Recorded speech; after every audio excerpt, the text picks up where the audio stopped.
once you've finished sharpening and erasing all the pencil marks from your drawing, you're ready to start mixing for the skin tone. If you have a black and white photo, you might have to guess a little bit on the exact skin tone.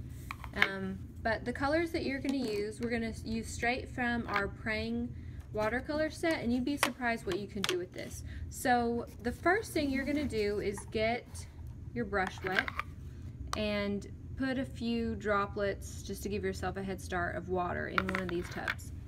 And you're going to be sharing this with your neighbor. And generally the best colors to use for skin are going to be brown, yellow, orange, and red. So mine has pretty light skin, as far as I can tell, and I think I'm going to try with a little brown and red and a whole lot of water. So if you want to make yourself a little cheat sheet, you can write brown plus water plus red,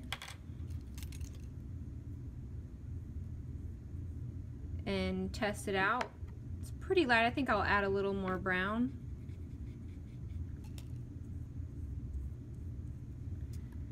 And if you want to try some different groups, you can. Like if you think that might be okay, but you want to try maybe orange and brown.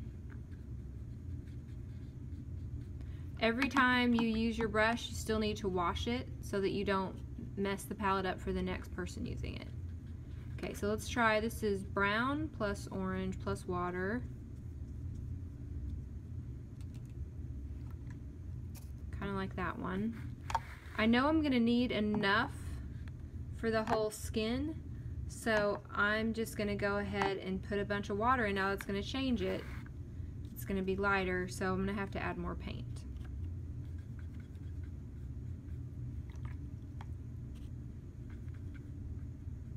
Maybe I'm going to add a little pinch of red.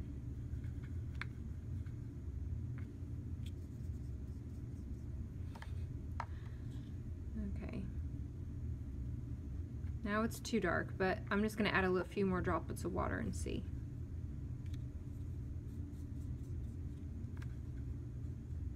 I think that'll be okay. We'll try it out. Once it spreads out, it actually looks pretty good. And the other thing is it does dry lighter.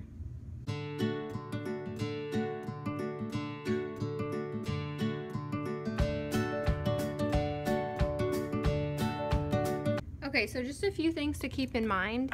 When you're working with watercolor, it runs and it bleeds into each other. So what those things mean are, if I were to pick this up and show my friend across the room, this is going to start to travel. So you don't want to do that. The other thing is, if this is all staying nicely in the lines right now, but if I started right away to paint her shirt or her hair, and this is wet next to it, then it's gonna bleed and run and travel into each other. So those two colors would start to mix. So my recommendation is, if you have any puddles like this, there's two things. One, you know, I might actually want to put a puddle here because it's kind of a shadow area, but the other thing is, you can take your brush and use it to get that away if you don't want it. So I'm just going to rinse my brush and dry it off, and then I'm just going to stick it on here, and it's going to pull some of that paint away.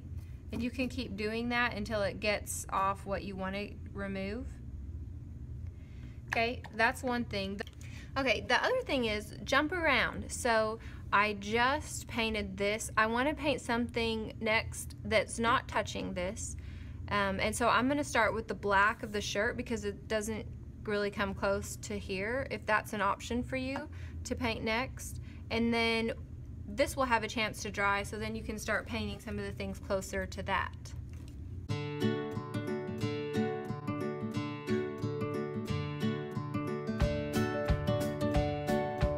Now that I'm done, I'm going to start doing the hair and the eyes and the shirt, and as I'm doing those things, I want to mix my colors. You don't want to use straight out of the pan just because that's kind of boring. We want to do something a little more interesting. So I'm looking for a gray, so I just need black and some water to make a pretty gray. If you want to just the same rules that apply to your color wheel apply to this. So you can mix tertiary colors. Your secondary colors are already here, but you guys can come up with a lot of beautiful colors just from what's here on the palette. And you want to paint your hair, your eye color, anything that's white, like the whites of the eyes, needs to just remain unpainted. And then the background will need to get painted. We're going to cut this away.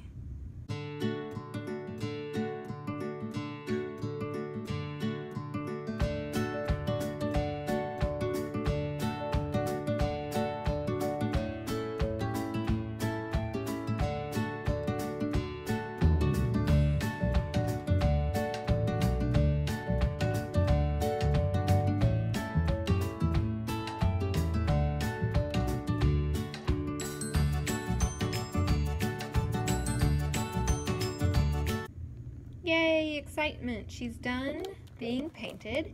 So now, if there's time in class, we're going to cut these out and put them on a frame.